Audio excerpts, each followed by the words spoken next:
Watching, and we certainly want you to stay tuned to CNN. We'll always have the latest developments for you on America's new war coming up right now.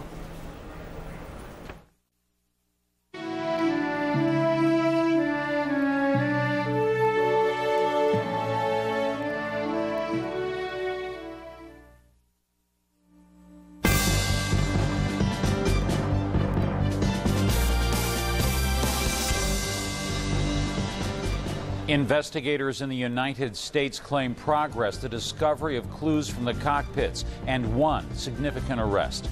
All the while, exhausted workers at Ground Zero in New York get a boost from the president turned motivator-in-chief.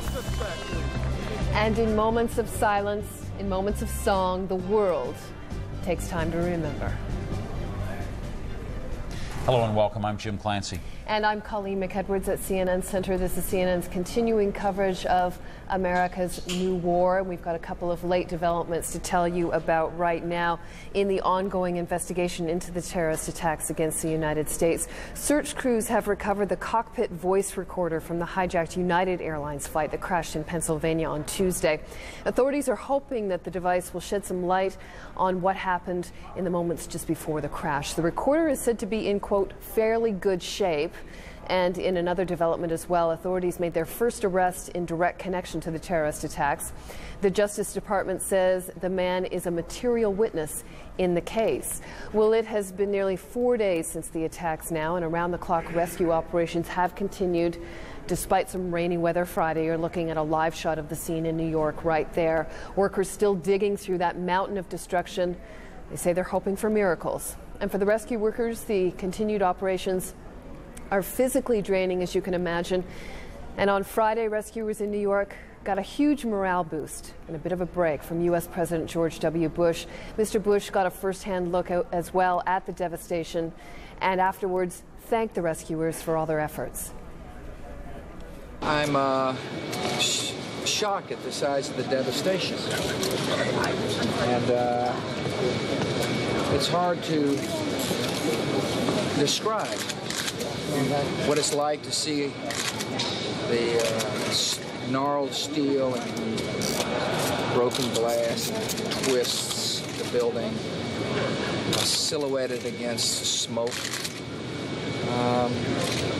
I said that this was the first act of war on America in the 21st century, and I was right, particularly having seen the scene.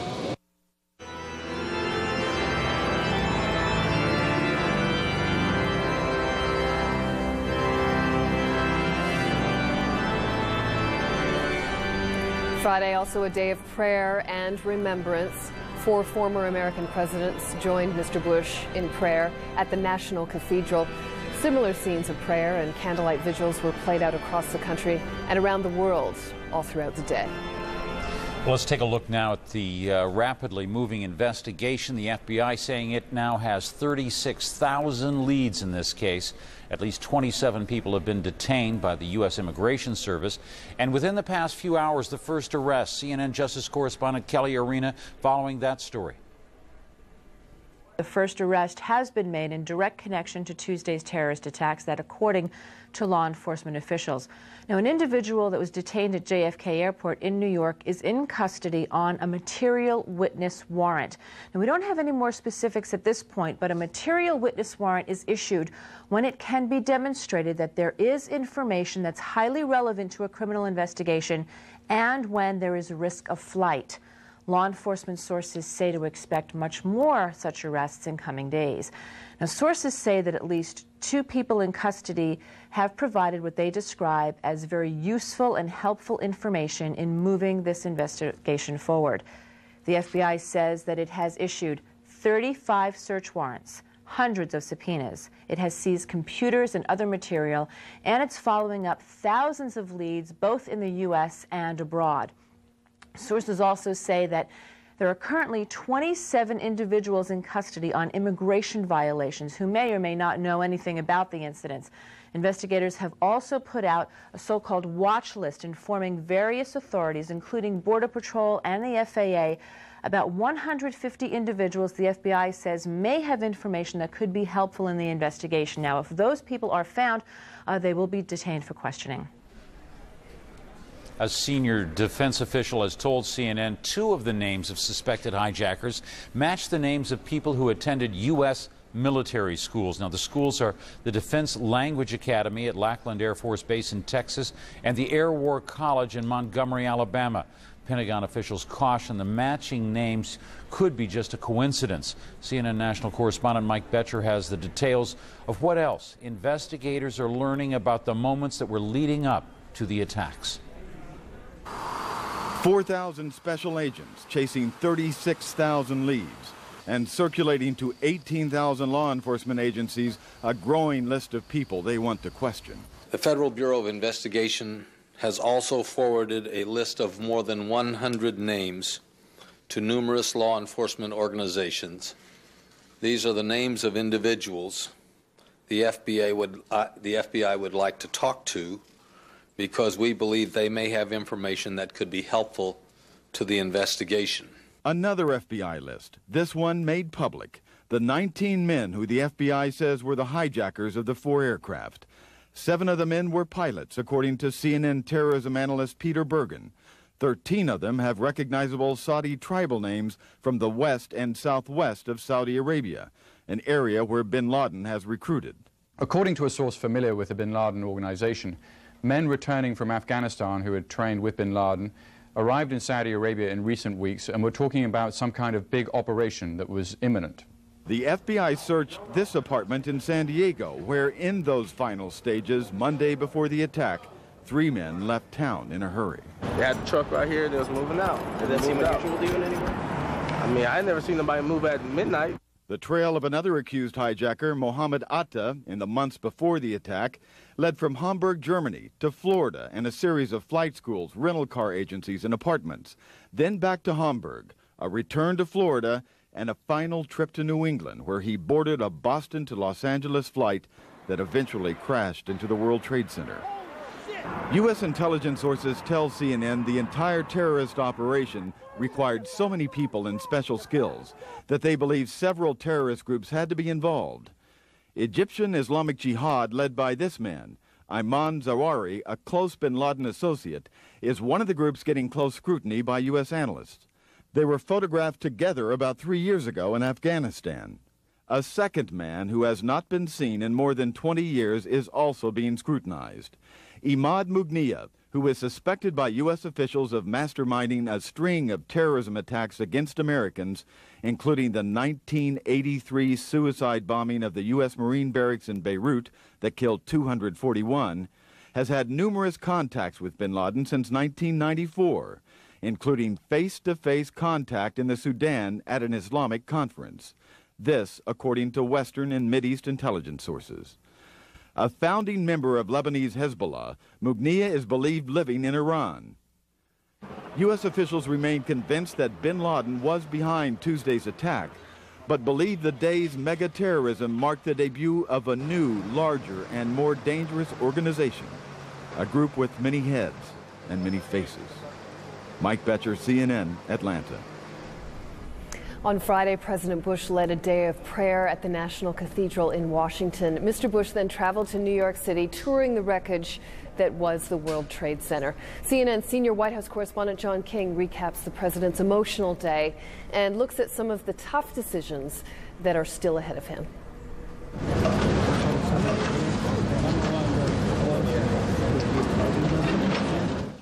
A first-hand look at the worst of the devastation and a pep talk that included a promise to those pulling the dead from the rubble. I can hear you.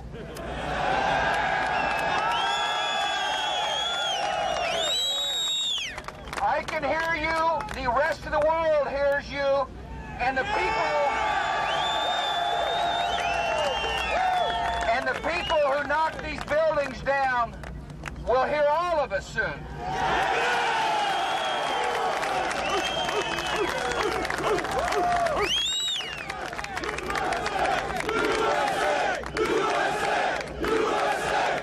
After his emotional tour of New York, Mr. Bush was asked if he knew who was responsible. We know we got a suspect. But lead suspect Osama bin Laden is an elusive target, and aides say one of the president's greatest challenges is convincing an angry nation to be patient. This conflict was begun on the timing and terms of others. It will end in a way and at an hour of our choosing. Mr. Bush declared a national emergency and authorized a call-up of the National Guard and reservists. And Congress passed a resolution authorizing the president to use all necessary and appropriate force to retaliate. Senior officials say they do not rule out a first wave of military strikes in the near future. But Mr. Bush is asking his national security team and other world leaders to develop a long-range plan. For example, sources tell CNN the president is asking the leaders of Canada, France, Germany, Britain, and other nations to do more to break up terrorist cells in their countries, and asking Saudi Arabia and other moderate Arab nations to crack down on bin Laden's financial supporters and to take a tougher line with the Taliban in Afghanistan. In our response, we will have to take into account not only the perpetrators, but those who provide haven, support, inspiration, financial, and other assets to the perpetrators. Mr. Bush also led the nation in a day of prayer and remembrance, with former presidents, the cabinet, and the Congress joining in. Grief and tragedy and hatred are only for a time. Goodness, remembrance, and love have no end. And the Lord of life holds all who die and all who mourn. Consoling the nation is another role for a president at times of crisis, and a father who knows the strains of the job well gave his son a supportive tap. Administration sources say weekend national security meetings will focus on options for responding, and senior officials tell CNN they enter those talks with one encouraging development. Pakistan, which borders Afghanistan, has now promised to fully cooperate in any U.S. operations. John King, CNN, the White House. Well, the U.S. Congress has taken quick action on a number of issues arising out of all of this. Some of that action actually just a short time ago. So let's turn now to CNN's Major Garrett in Washington for the very latest. Major? Well, Colleen, the United States Congress, House of Representatives, and the Senate today passed nearly unanimously. It was unanimously in the Senate, only one no vote in the House of Representatives, resolutions authorizing the use of force, giving the president full legal authority to prosecute any military campaign against those thought to be responsible and found to be responsible for the terrorist attacks on September 11th. In the negotiations with Congress, the Bush White House had pressed for wider authority to deal with and to obtain that legal authority to prosecute any war against future attacks against the United States of a terrorist nature. Congress decided not to give the president that wide authority. What they wanted to do was maintain their congressional prerogatives to maintain a legal authority declaration only for those thought responsible for the attacks on September 11th, telling the White House, if there are more attacks and you need more authority, come back and we'll talk to you about that then. Colleen? And what does that say, Major, about the process here? Well, what it says is that Congress, even at a time of national crisis such as this, wants to maintain its prerogatives outlined in the Constitution.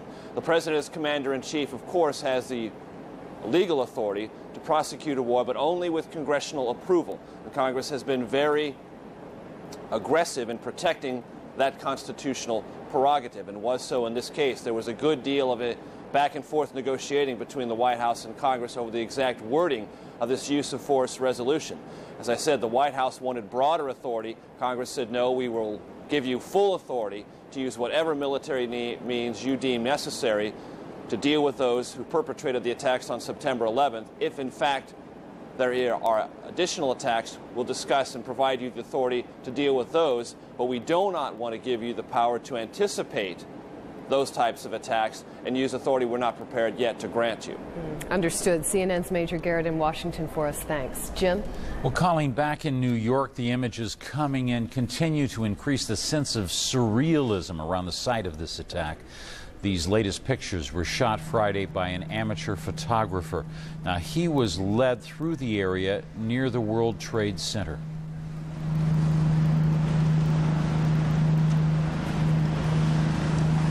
Everyone just grabbed their kids and ran. Left their goddamn carriages.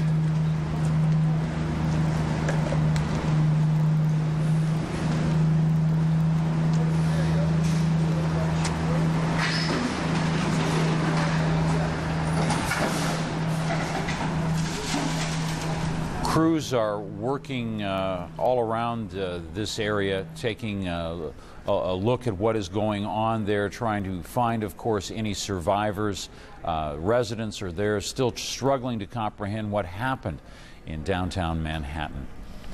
Well, CNN's Garrick Utley is in New York. He is joining us once again now with a view from there. Garrick. Thank you, Jim, and also joining you with a question about vocabulary, about the words we use in our life. And the question is, what is the most attention-grabbing three-letter word in the English language? Well, many people will say, obviously, it's sex, but we're not talking about sex right now because the close runner-up is no doubt war, W-A-R. This word war is in the air all the time right now in our broadcasts, in Congress, the president's visit to New York today. The reservists are being mobilized, tens of thousands of them. Congress has passed a resolution authorizing President Bush to take whatever needed action he deems fit. But what is this war going to really be?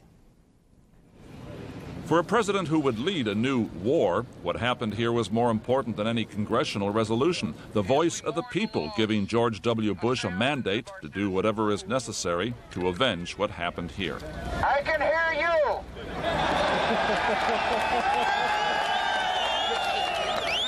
No leader can take a nation into war without the backing of its citizens. That backing is there. Still, a CNN Time poll released Thursday shows the dilemma facing the president and the people. When asked whether Congress should declare war, 62% said yes. But then, when asked against whom Congress should declare war, 61% said they weren't sure.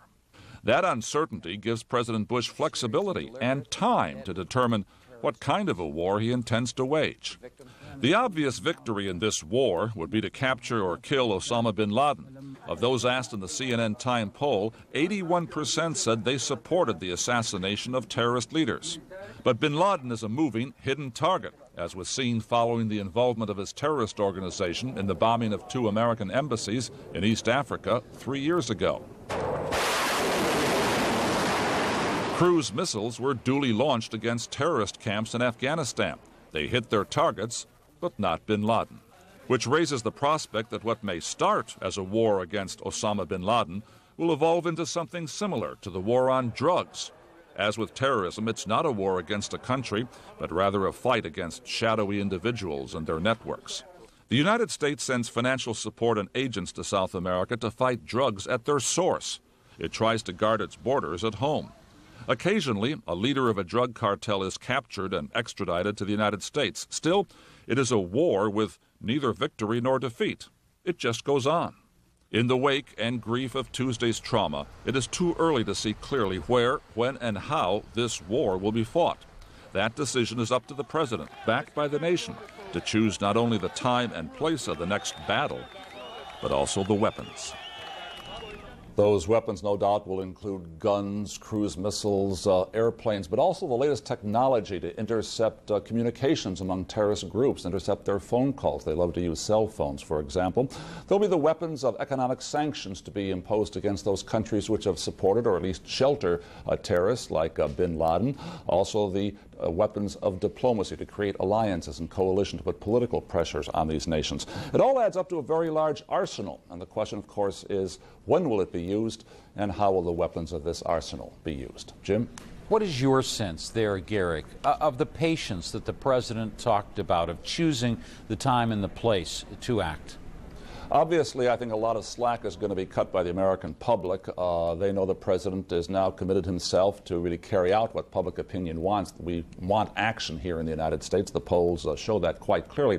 But there's a very interesting and very delicate balancing act. On the one hand, as we said, the president has to have the support of the people. He has that. At the same time, that support can put pressure on the president to act before he is ready to do so. So my guess, it's only a gut feeling, I think other people who have been studying the situation might share this, we're probably talking about a few weeks, perhaps a month or so at the most, before some kind of initial sharp action is taken, probably using military weapons themselves. But then this war is going to perhaps become a longer campaign, the long slog that may never end in a victory or a defeat. It will simply go on. Jim? All right, Garrick Utley there in New York, and we'll be back with Garrick a little bit later. Here is an update now on some of the latest developments. A man has been arrested in New York in connection with Tuesday's attacks. This is the first arrest directly connected to the ongoing investigation. The Justice Department saying the man is a material witness in the case. In Pennsylvania, search crews recover the cockpit voice recorder from the hijacked United Airlines flight. Authorities are hoping it will reveal key details about the plane crash. The recorder is said to be, in the words of one official, fairly good shape. U.S. President George W. Bush thanked rescuers in New York for their continued efforts. Mr. Bush got a first-hand look at the destruction for himself on Friday. Rescuers have been working non-stop since the attacks. About 4,700 people are still believed to be missing since the World Trade Center collapsed. And across America and overseas, Friday was a day of mourning. CNN's Bruce Morton has more on our collective grief.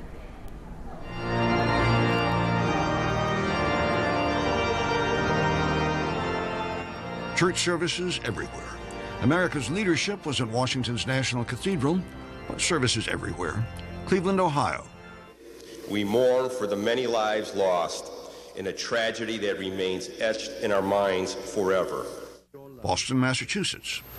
Look with compassion on the whole human family, and especially on those who lost their lives this week.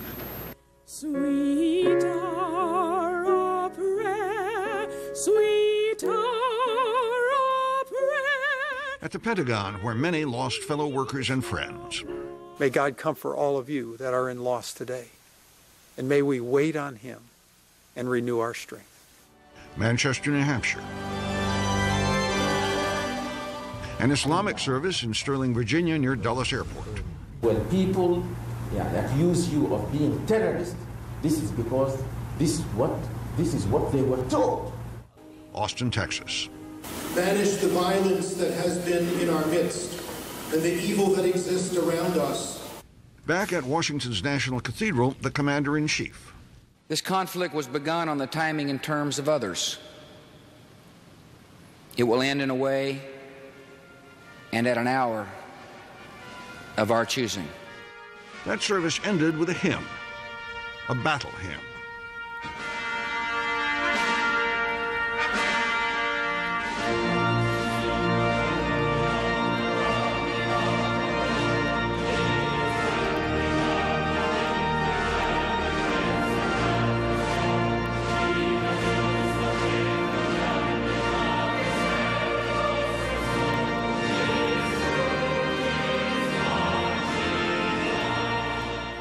Bruce Morton, CNN, Washington.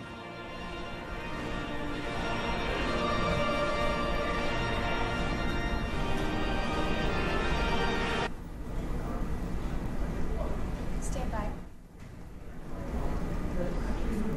And you know, we keep hearing accounts of acts of bravery, acts of astounding bravery in some cases. On Friday, our Larry King spoke to U.S. Solicitor General Ted Olson about the loss of his wife, Barbara. She was on board the plane that crashed into the Pentagon. She made 2 telephone calls to her husband. I think she must have been partially in shock from the fact that she was on a hijacked plane. She absorbed the information. We then both reassured one another this plane was still up in the air, this plane was still flying, and this was going to come out okay. I told her it's going to come out okay. She told me it was going to come out okay. She said, "I love you." And he says that at one point Barbara asked him what she should tell the pilot of the doomed plane to do. Olson was a 45-year-old lawyer who often appeared on CNN and other networks as a commentator, known for her conservative views and her big heart. Well, Larry King also spoke to Michael Hingson, a blind man who worked on the 78th floor of the first World Trade Center tower that was hit. He paid tribute to his guide dog, Roselle, for saving his life. She did a tremendous job. She's from Guide Dogs for the Blind, which is one of the larger schools in the country that trains these dogs. They do an incredible job of selecting the animals, doing the best that they can to acclimatize them to a lot of adverse conditions. This clearly can't be one of them, but she knows how to cope with noises. She knows how to cope with a lot of different stressful things. So she played guide down the stairs. And she did on that day. Hinkson and his dog actually escaped through the lobby, and then they took shelter in a subway just as that building started to collapse. Jim? If you're in a military family at this time, if you are in the military reserves in the United States, there is a lot of discussion underway right now about the U.S. Defense Department and its decision to call up tens of thousands of reservists. Let's get more on that by going to the Pentagon, where our Mark Potter is standing by. Mark. Well, Jim, as that reserve call-up is being put into place, workers here at the Pentagon building itself are still out there tonight, as they have been for several nights, working under floodlights in the rubble, going through the debris, looking for the remains of victims, trying to shore up the building, looking for evidence that can be used by the FBI as it tries to build its case. The toll now, the estimated death toll here is 189 people, including the 64 who died on the plane that hit the building on Tuesday. Officials say a third of the Pentagon has been knocked out of commission by the blast, the fire, the smoke, and the water damage. And what we are seeing here are some pictures that were shot earlier in the day of the damage, the very extensive damage to this building. Officials here say the repair to this building could take years, the cost anywhere between $100 million and $1 billion. And some of the people working on the scene have been talking about what they have been seeing in there, and it's been quite disturbing. Think of your worst nightmare of a building that's been pummeled, just complete destruction. Everything's just knocked down, torn apart, ripped up. The casualties are in there. It's pretty much the worst thing you can imagine to see. Now, the Pentagon says it will soon activate some 35,000 reservists to help shore up defenses at the nation's ports and also to assist the fighter pilots who have been flying combat air patrols or who have been on standby at 26 bases around the country. The reservists will be called up from their civilian jobs, and among those who will be called, we are told, will be engineers, doctors, military police, air defense, and intelligence specialists. Now, at a news briefing earlier, the Army Secretary said that after the terrorist attack, Americans emerged from that experience stronger and with a greater resolve to fight back. Tuesday, September the 11th, has already been described in various newspapers and publications as the darkest day in American history. I would only say to our adversaries that I would warn to watch carefully, for you are about to see our finest hour in the future. Now, Pentagon sources say on the day of the terrorist attacks, at least 4 Air Force jets scrambled to try to intercept some of the hijacked passenger jets that crashed into the World Trade Center and into the Pentagon.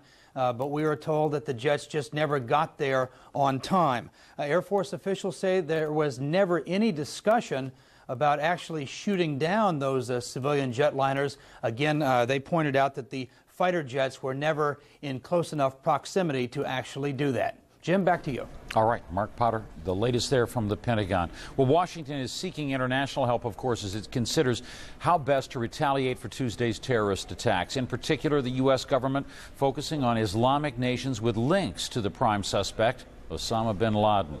We get more on that now from Andrea Koppel.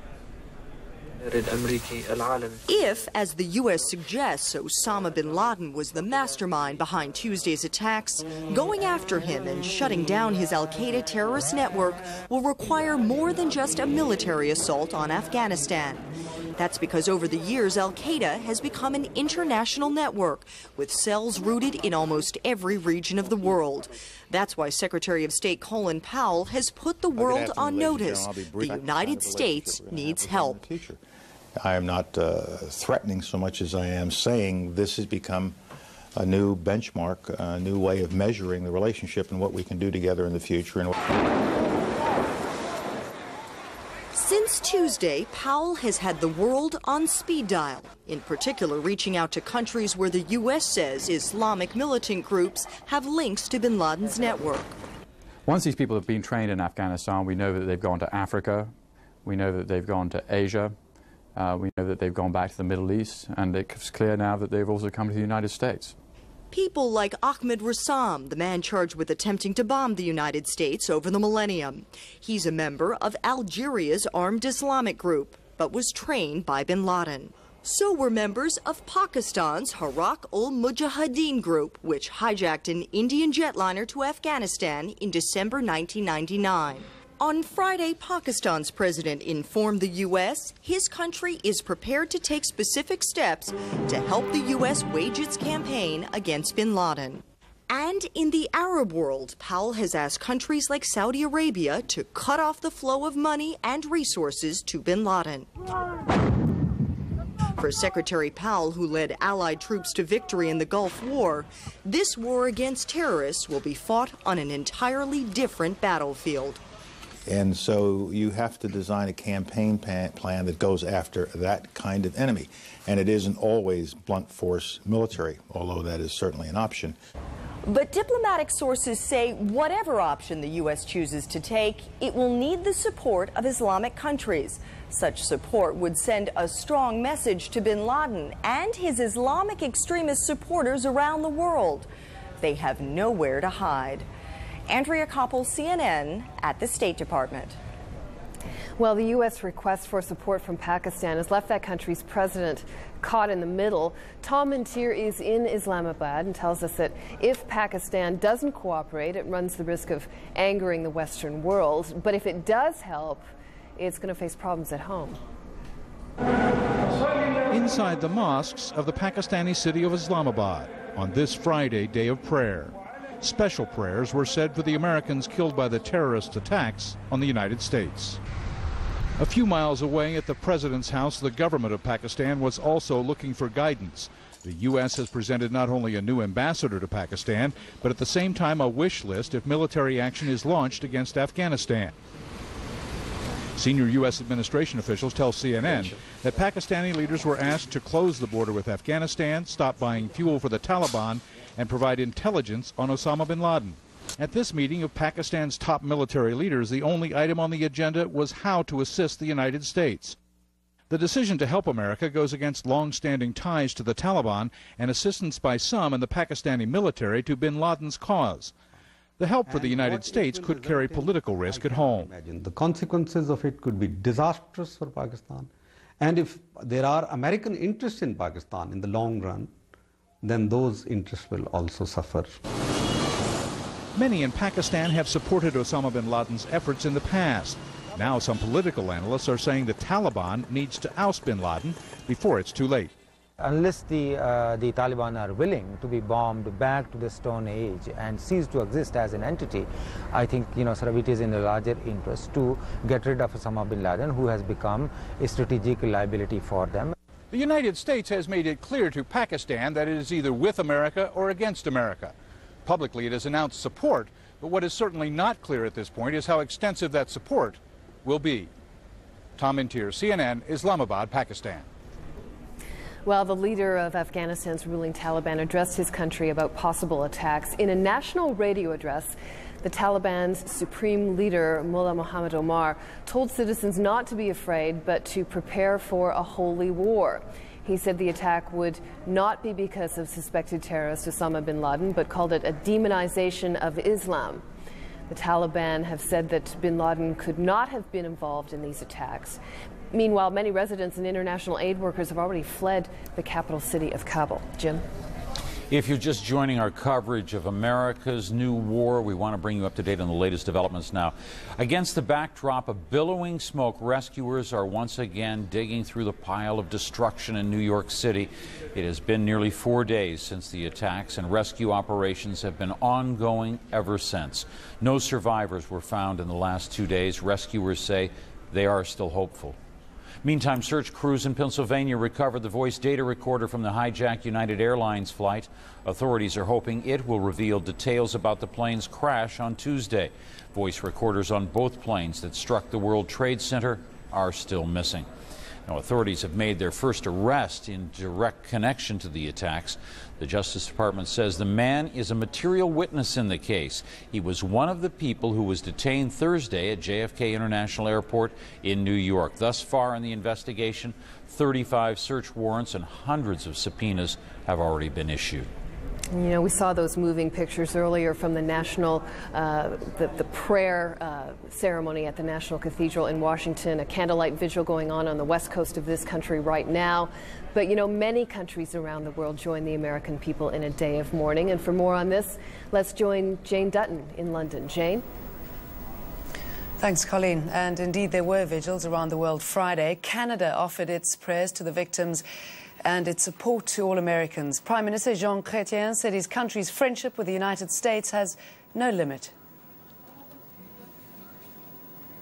We're here today to honor the memory of those who lost their lives on Tuesday for the national anthems. 3 minutes of silence in memory of those who died. Britain and the rest of Europe came to a standstill in the middle of the day. Millions stood in silence, united in their support and sympathy for America.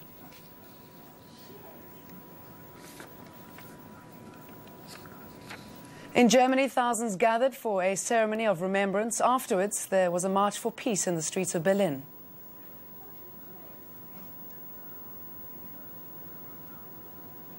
And in Iran, an unprecedented show of sympathy. The national soccer team and 60,000 spectators observed a minute of silence at the Tehran Soccer Stadium before a World Cup qualifying game. Iran has strongly condemned the attacks against the U.S. After 2 decades of enmity between the two countries, that's a gesture Washington is welcoming. The mood was also somber at NATO's headquarters in Brussels. There, too, it was a day of mourning, but also of hard reflection. The alliance's position is clear. The attacks were an assault against all of its members, but some may not be willing to join the U.S. on the battlefield. Diana Muriel reports. A time for respect and remembrance. The 19 ambassadors to NATO shoulder to shoulder, observing 3 minutes of silence at midday on Friday, along with millions of other Europeans. They stand in readiness following Wednesday's affirmation of Article 5 of the Washington Treaty, the first time a commitment has been given to a collective defence against an attack on an alliance member. Quite what that commitment will involve is less clear. Some alliance members, like Britain, have promised strong support for any NATO effort. Even Norway, reported to be less enthusiastic, says its commitment is firm. Our resources are more limited, of course, than the United States resources, but we will certainly put military resources at the disposal of any operation that the alliance would decide. There should be no doubt about that. Special forces or whatever we could bring to bear on the situation. The British and the French could also provide elite troops to any operation if required. But support from others, like the Netherlands, appears more muted. We will be with you, mentally, morally, and possibly also in concrete terms. But what it will be at that stage, I can't answer today. Former NATO chief Willy Klaus believes some members of the NATO alliance would be unwilling to participate in direct military action, particularly if that involved attacks on countries that are shown to have harboured or supported the terrorists responsible for Tuesday's acts of terror. It depends what countries and what could be the consequences of the military actions against those countries. Are we speaking about countries controlling nuclear weapons, chemical weapons, biological weapons, yes or no? It's a big difference, you know. Until a terrorist target is identified, NATO allies are understood to be providing military intelligence to assist the United States in their investigation. As the 19 national flags of the NATO alliance fly at half-staff, the time for action could be approaching. The United States has yet to make specific demands for NATO assistance, but that is expected here in the coming days and weeks. Diana Muriel, CNN, at NATO headquarters in Brussels. That's it from me, Jane Dutton in London. For now, back to you, Jim, in Atlanta. All right, Jane, thanks for that. Well, Tuesday's attacks have led 3 of America's largest companies to issue profit warnings now. General Electric says its insurance business expects claims of some $600 million as a result of the attacks. And then another insurance company, MetLife, says it stands to lose between $250 and $300 million. However, it says it will do everything possible to pay claims promptly. And car maker Ford reports that it will cut third-quarter production by some 110,000 vehicles. That is because transport problems have held up the delivery of needed components. Well, the New York Stock Exchange is scheduled to reopen Monday after 4 days without the familiar opening bell and these days the ups and downs of the Dow Jones and the NASDAQ. Greg Clarkin reports on what's being done to ensure an orderly resumption of trading. They washed away the dirt and the grime, hoping to cleanse Wall Street of the remnants of the attacks on the World Trade Center. But inside the New York Stock Exchange, the challenges to restoring trading ran deeper. There are monumental telecommunications obstacles, including making sure electric and phone service will be intact. And then there is the main issue, making sure the sophisticated network that handles the trades for the NYSE can be processed.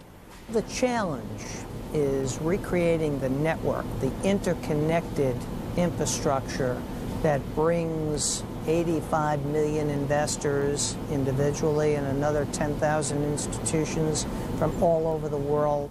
The New York Board of Trade was located in the World Trade Center complex and will have a new facility come Monday. Well, the major issue is we have to make sure that all of our clearing members are able to receive the trades and to clear them. It's one thing to trade, but if you don't match them and clear them, you've got a serious problem. All of the trading exchanges will be undergoing extensive testing this weekend to spot potential problems. I mean, we've got to make sure we have adequate power, we have adequate access to downtown, and that we have the telecommunications capability necessary to carry all of this. The NYSE and other exchanges will be working through the weekend, testing and retesting computer and telecommunication systems, all in an effort to make sure Monday morning's trading goes smoothly. Greg Clarkin, CNN Financial News, New York. Now, the international financial community is waiting with some trepidation, we should say, for Monday's opening bell on Wall Street.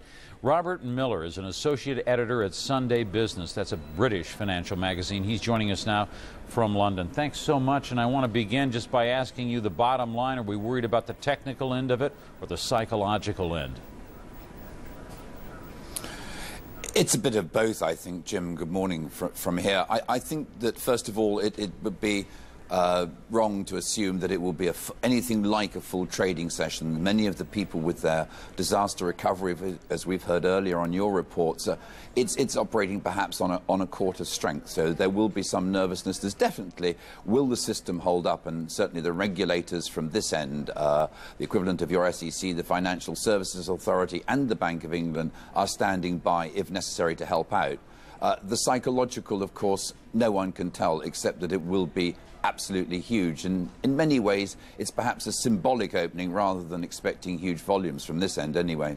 All right, when we look at the situation that's facing the market here, we have to also look at the way that people expect things to go. Now, we watch the dips in Europe and Asia after this disaster. The U.S. markets have been closed, and they actually do provide quite a bit of leadership, don't they? I think perhaps if anything has been borne home in market terms since Tuesday's awful events, it is that the world markets certainly do still take their lead from Wall Street. We all need Wall Street, if you like, as a totem pole as to what's happening. Obviously, individual markets will react to individual events, but clearly Wall Street, or perhaps I'm talking collectively about all the different exchanges in America, are very much the leaders. We do take our lead. And obviously, as you say, they've been closed.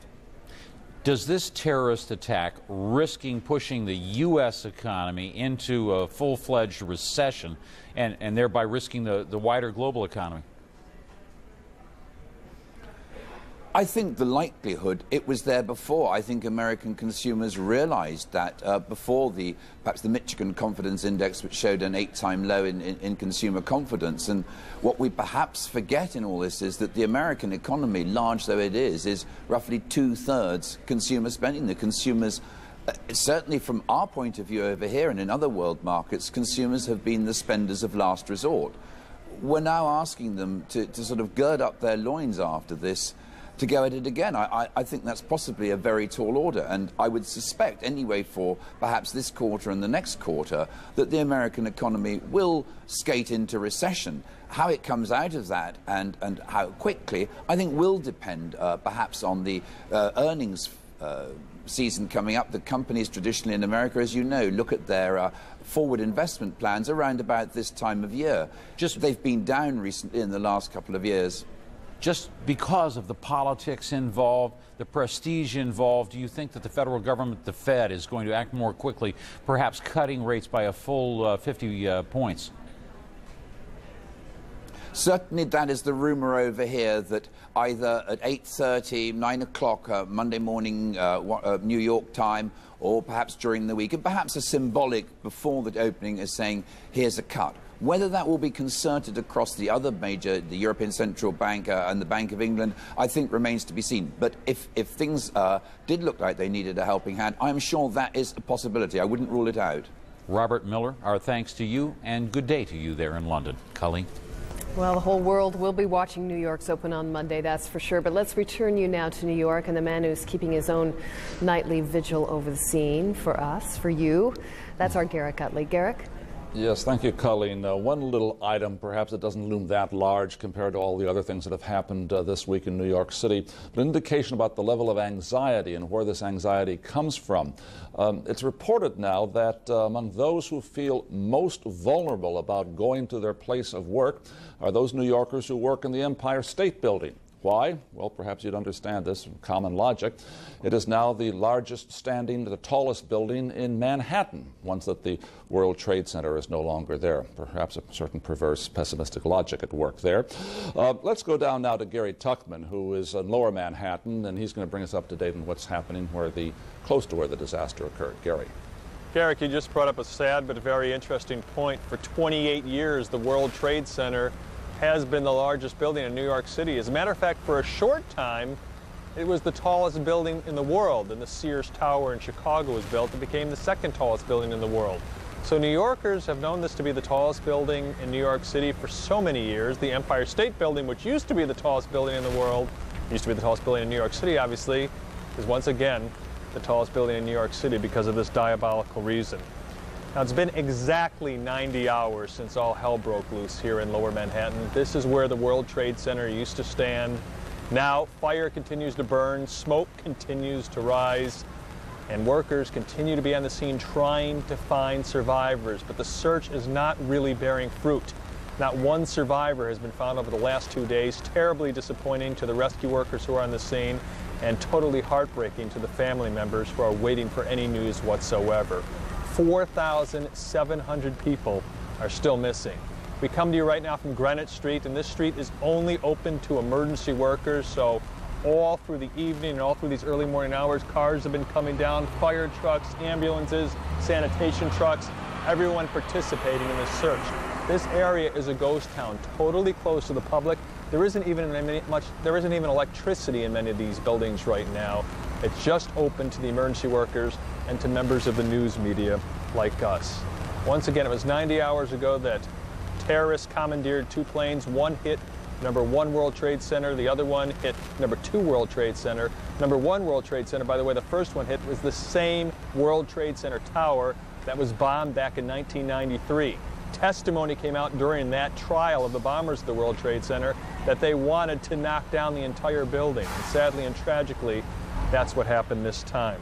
We want to talk about one other thing before we go back to you, Garrick. The workers who are on the scene, there's between 1,000 and 2,000 at all times. It is a very dangerous job. And the reason we can directly tell you it's so dangerous is because during the Oklahoma City bombing, one of the emergency workers who went in there was Rebecca Anderson. She was a nurse, and she was hit in the head by a chunk of steel while she was in the building. She later died in the hospital. She is one of the 168 victims of the Oklahoma City bombing. Garrick, back to you. Gary, one quick question here, something I think may be baffling some of our viewers. We saw a shot just a moment ago that the smoke is still rising there over the site of the attack last Tuesday. Several days later there, how is it possible these fires are still burning? Where are they? Are they so hidden that the fire department can't get to them, or are they simply not that important and they're being ignored? There we see the smoke. Garrick, there is just so much rubble. I mean, keep in mind, the Mayor Giuliani said today that over 10,000 tons, which is 20 million pounds of rubble, has been taken away. But it's barely making a dent. The pile, the rubble, looks almost exactly the same as it did a few days ago, and that gives you an idea of how much rubble is there. So the rubble is, it's 75 feet high at points. It is so deep and so wide that fires just break out in all different areas, and it's a lot of work to try to put them out. And once they put them out, another one sprouts up, and that's what happens. There are constantly fires, and that's creating all the smoke behind me that hasn't gone away in the 90 hours since this tragedy occurred. Thank you very much, Gary Tuchman, on the scene there. Now back to Colleen in Atlanta. All right, Garrick, thanks very much. Over to Jim. Well, all across the United States, Colleen, flags popping up everywhere. You can see them in cars, you can see them outside homes. They're prominently displayed as a show of support for the victims and a sign of unity among Americans. Professional athletes also doing their part. Major League Baseball busy adding flags to the sides of baseball caps. They'll be worn by all players on Monday when the games will be played for the first time since the attack. Well, from Miami to Minnesota, from Burbank to Boston, the people of the United States have been lighting candles to remember those who perished. Let's take a glimpse at just a few of those vigils. God bless America. I think this is just one sign of the unity and the solidarity.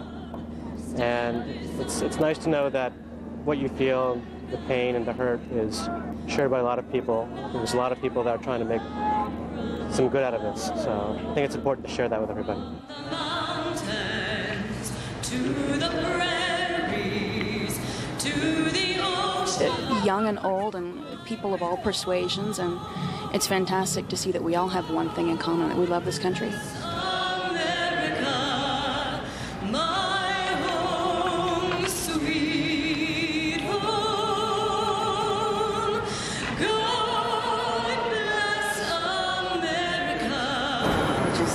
Really horrible, this whole situation. I think it was a big shock to everyone, and I think everyone was stunned at first, and I think we're all doing the best we can.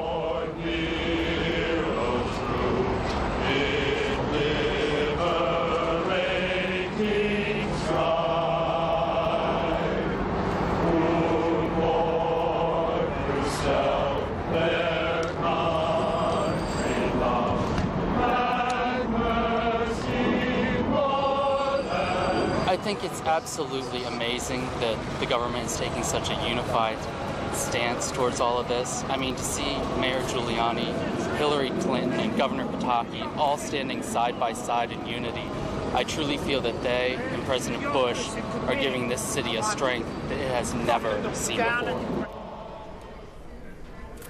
It has been an anxious time, though, for many Arab Americans and Muslims in the United States, many of them adding their voices to the national chorus. Muslims have been gathering in mosques and community centers, offering prayers and raising money for victims as well. But some people, including many Afghans, worry about becoming targets for Americans' anger. CNN's Rusty Dornan has that story now from California. Arif Armah sold every American flag in his store in Fremont, California, a source of pride for him right now. Armah fled Afghanistan when the Soviets invaded. He believes his native land is being unjustly blamed for terrorism the U.S. increasingly believes was the work of a man from Saudi Arabia. No, I don't believe it is Afghani people. It's just this tourism, Osama bin Laden.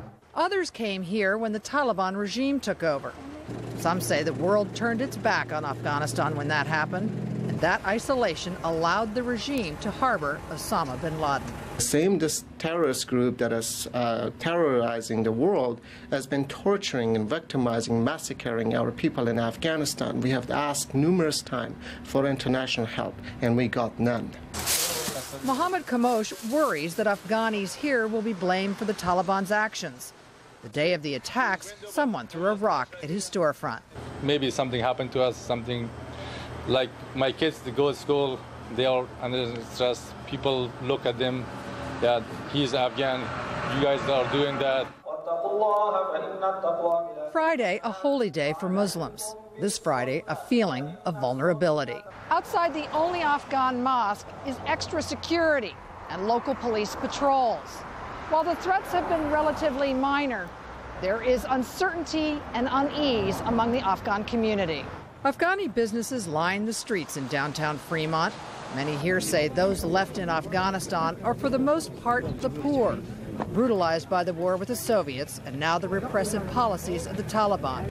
Afghans here fear the talk of war. The innocent people get killed. They should do something. They should talk with the Taliban to get that guy, you know. They shouldn't kill these people, the innocent people. People here worry that revenge for Tuesday's attack may mean an all-out strike against a nation they feel has suffered enough. Rusty Dornan, CNN, Fremont, California. It has been said many times in the last few days that New York is the city that never sleeps, but these days it may be truer than ever. People have been glued to their television screens all day and all night. Our Jeannie Mose has more.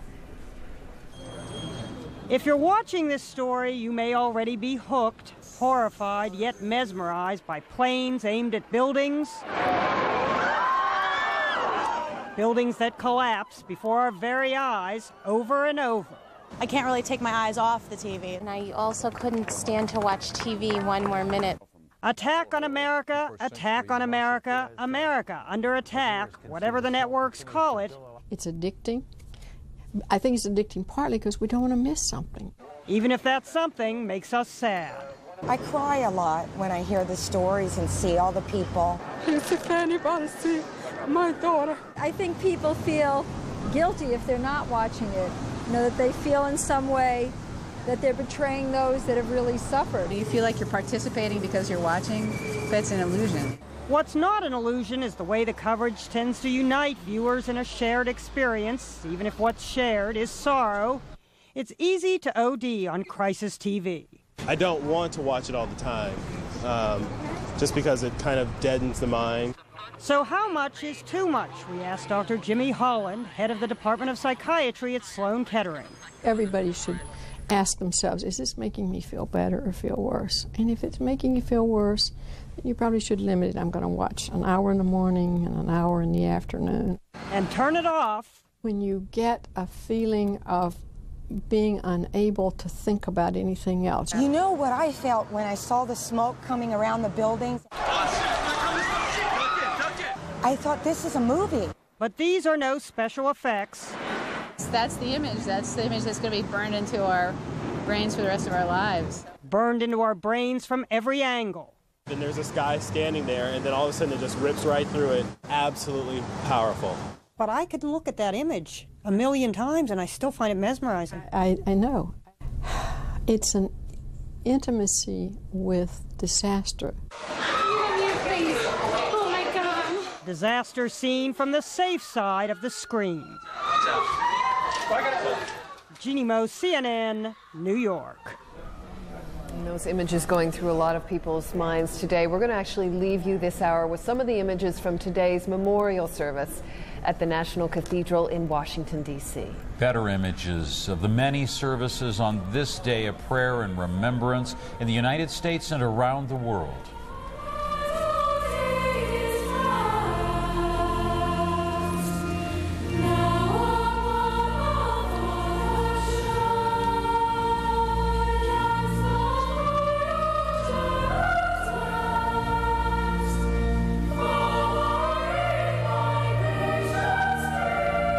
Those of us who are gathered here, Muslim, Jew, Christian, Sikh, Buddhist, Hindu, all people of faith, want to say to this nation and to the world that love is stronger than hate, and that love lived out in justice will in the end prevail. Today we gather to be reassured that God hears the lamenting and bitter weeping of Mother America, because so many of her children are no more.